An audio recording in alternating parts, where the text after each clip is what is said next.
Hi everyone, it's Little Blue here. Welcome back to my podcast. I hope you're all doing okay. This podcast is going to be the first one that I upload to YouTube. I've not done it up until now for the simple reason that I wasn't sure where I was going to go with it. I wasn't sure if I was going to enjoy it, and I was lacking a little bit in confidence, whether it was going to be the sort of thing that could be uploaded to YouTube, but I am really enjoying it. It is something I want to pursue, and I've had some good feedback from friends who have listened to it. So I'm going to give it a go. I'm going to take the ball by the horns, as they say. And so if you're listening to this on YouTube, hello. Thank you so much for tuning in. Another great part of YouTube is it has comments, and you can then create a little community within your channel. So I would really love it if people could leave comments. If you do leave a comment, I'm fine with criticism. However, just be kind with it. So give me practical criticism rather than just laying into me about something you don't like. I will never ever say something with the intent to hurt someone. That is just not something I do. It's not something I like.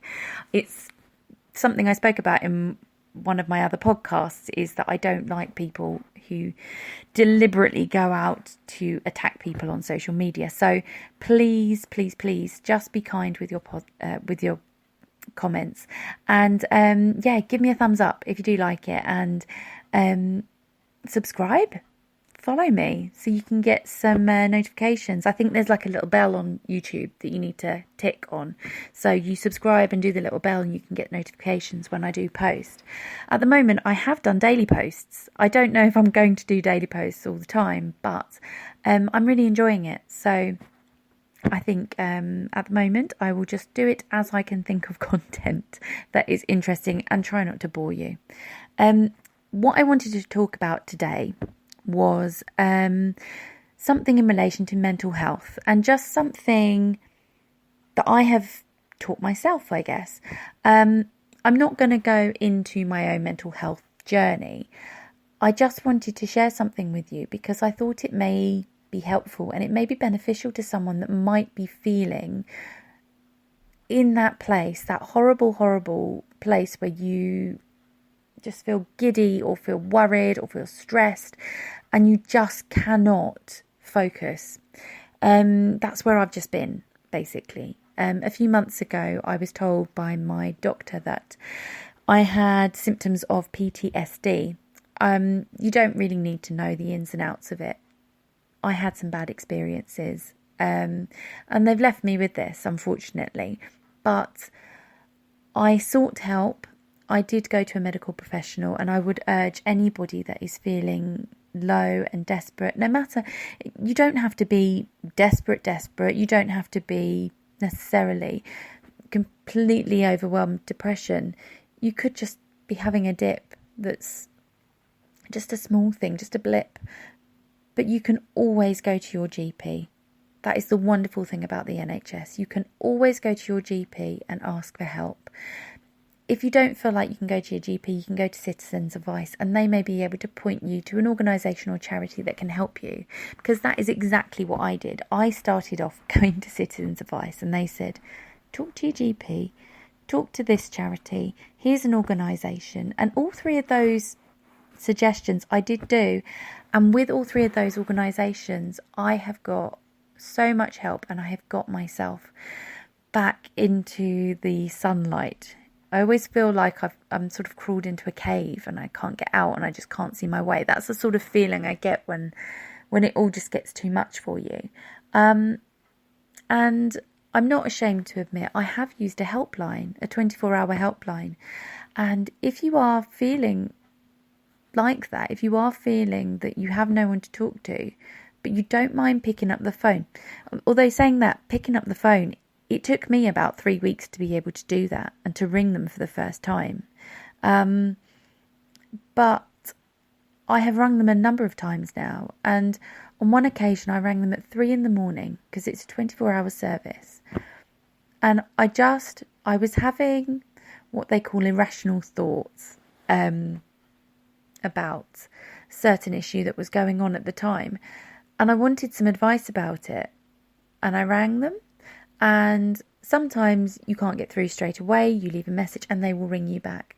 And she rang me back. And this woman, I was on the phone to her for about an hour, just rambling on about whatever was in my head. But it helped. And she reassured me. And she said some of the most important things you can say. She said to me, you can ring us anytime. And even now that I'm sort of on the mend, for want of a better phrase,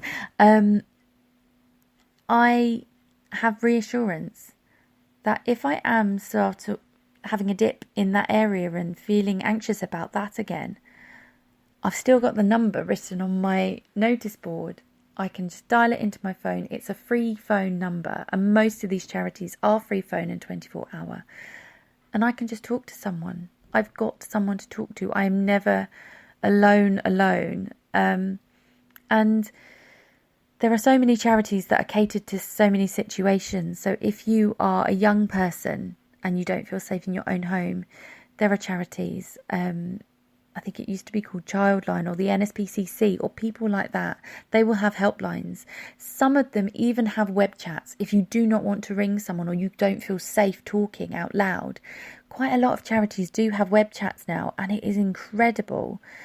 A lot of them will not communicate via email for security reasons because they don't want the wrong person stumbling on the email, but there are so many things available in this world of technology now. It is just brilliant. There are charities for people who do have really low times and are struggling with their mental health. You have things like the Samaritans. Don't ever discourage yourself from calling them because you feel like you have belittled yourself. You haven't. If you are that low and you need help, they will help you. You just need to sort of give them a call. Just look up their website. Quite a lot of the charities as well will have support. They will have sort of help sheets, fact sheets. So you may not actually need to talk about to someone if you don't want to. You may find a fact sheet on their website that can help you. Or if you are worried about a friend of yours and you want some advice, a lot of the times they will have fact sheets on how you can help, the best ways to approach it. And their helplines are also open to you too. You can ring Women's Aid, you can ring the Samaritans, you can ring Macmillan Cancer Support as well.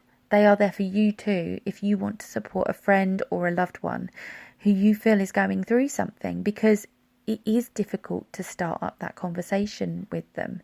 And if you've already done it and they're not listening, they may be able to help you. So yeah, I would always urge anybody feeling low, one of the biggest things you can do, and it is one of the hardest things you can do too, don't get me wrong, it is no piece of cake to admit it to yourself or to someone else, but there is support there, and go out seeking it, because bit by bit, little step by little step, you will get there, and you just have to push yourself. And it's one of those things, people can push you, people can do it for you, but ultimately it is you that has to accept it. Like I said, I do have an outreach worker that I do have appointments and go and see regularly. And another great tip that she has given me, and it's not something that I've managed to sort of tackle easily, is me time. Making time for yourself. And for me, finding ways not to feel like you're being selfish or feeling guilty about it. It is actually something that may at first not feel right.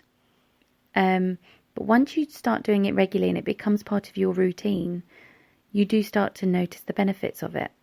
And it can be something as simple as going for a run by yourself, or sitting listening to music, or reading a book, or watching a movie, or taking a bubble bath.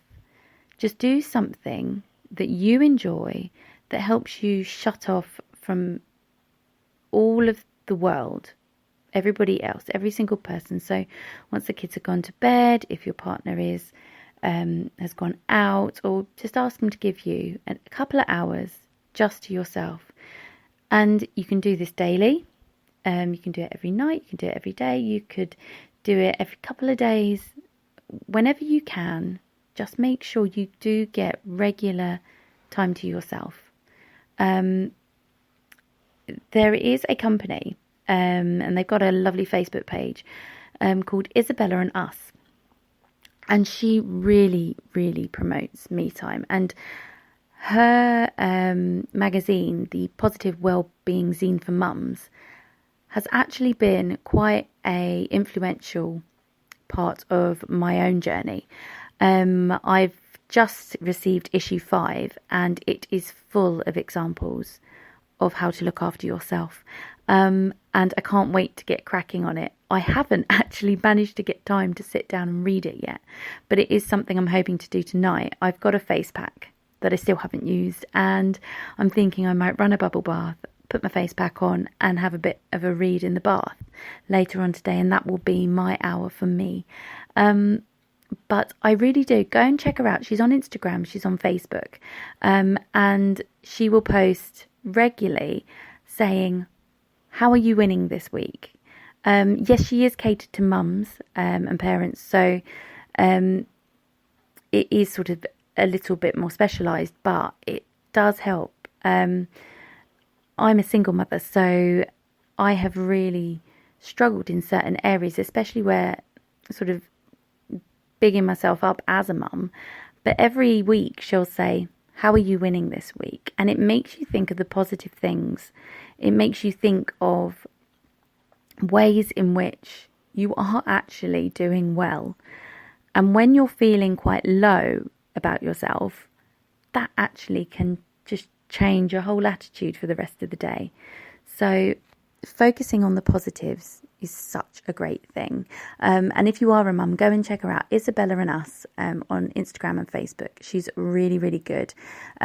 She does magazine. She's just, like I say, just released issue 5, and she's also got a podcast.